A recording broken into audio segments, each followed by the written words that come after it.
Hey everyone, I'm Michael, and this is another episode in my series, A Plant a Week.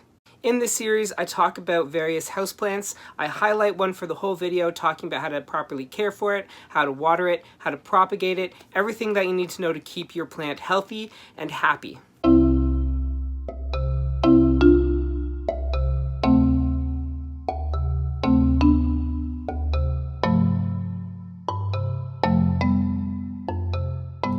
This plant is Sansevieria samurai, also known as the dwarf samurai, or the Ehrenbergii,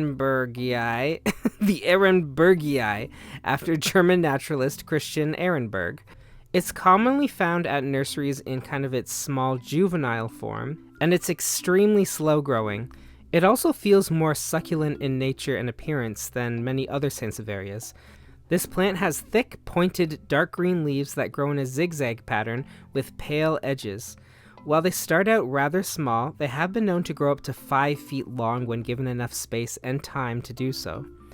This plant is sort of succulent-like, meaning it likes well-draining soil and very little water.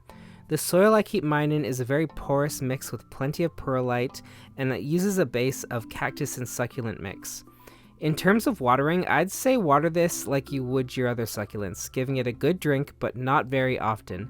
In the winter, I water mine once to twice a month, while in the summer it gets water pretty regularly bi-weekly, unless it's super dry and then it gets watered every week. If the soil is moist, I usually hold off and I don't water it right away, because these things don't want too much water. They want to be in a dry soil. If you give them too much water, you'll notice they'll decline pretty rapidly. Their leaves will discolor and become mushy or yellow, and it'll just look pretty much overall unwell. One of the things that makes Sansevieria so great is that they can live in a wide range of lighting. While they prefer bright light and thrive in lighter conditions, they can be placed in darker corners. They won't need as much water or grow nearly as fast, and if conditions are too dark, it will eventually decline, but its ability to grow in darker areas makes it one of a few houseplants ideal for most locations. However, I have noticed that with the samurai, its growth will almost slow to a standstill in inadequate lighting. I found that you should treat this one more like a succulent, in that it should be in very bright light conditions. Even direct light. I put mine right in a south-facing window and it did perfectly fine. However, I've also had this for, I think, like 3 or 4 years now, and this is as big as it's gotten. As far as fertilization, I've never gone out of my way to fertilize any of my snake plants. Sometimes, if there's fertilizer in my water and I'm watering my snake plants that week, they'll get some extra nutrients, but typically they're not big feeders, and that also goes for these samurais. There are 2 ways to propagate Sansevieria samurai: division and leaf propagation. As your plant grows, you'll notice new babies shoot up near the larger plants. If you want to separate these babies and put them in their own pots, you have to uproot the plant and snip the babies off where their roots connect them to the mother plant. Then you can place them in a separate pot and start a new Sansevieria plant.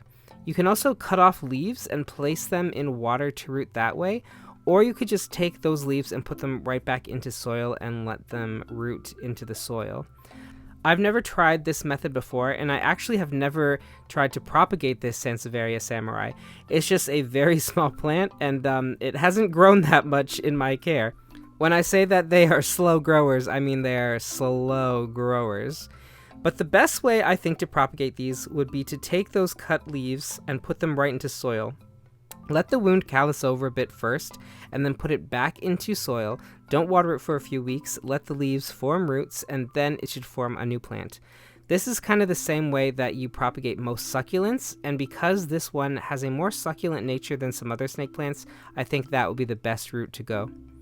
Despite how easy this plant is to grow, albeit slow, Sansevierias are toxic to humans and animals. You can't just have it all. It will cause nausea, vomiting, and diarrhea if ingested. This thing is too spiky to be putting in your mouth anyway. As far as pests go, snake plants, and especially the samurais, are pretty resilient to most household pests. I've never had any problems with pests on my samurai. I found spider mites on some of my other Sansevierias, but this one has never had any problems with it, and they're known for being incredibly resilient towards pests. If you've seen any of my other videos on my channel, you know how much I love snake plants. They're one of my favorite plants just because of the size they can get to and the sort of architectural structure that they have to them. I've got large ones, tiny ones, big ol' fat ones, and super round, pointy ones. I just have a thing for snake plants. This is probably the smallest one in my collection, and I often keep it chilling with my other succulents, but for a snake plant that's a little different and definitely more dangerous and pointy, get yourself a Sansevieria samurai. Thanks again for watching. Remember to like and subscribe for similar content. On Mondays, I post videos about houseplants, and on Fridays, I also post videos about houseplants, and reading, writing, photography, art, and any other generic interests of mine. As always, you can find my social media links in the description below. Also, you can find links to H&H Games, the board game company I've helped create, and our debut board game, Season of Heroes. You can also find the Amazon links to my fantasy series, A Chronicle of Crowns. Thanks for watching, bye!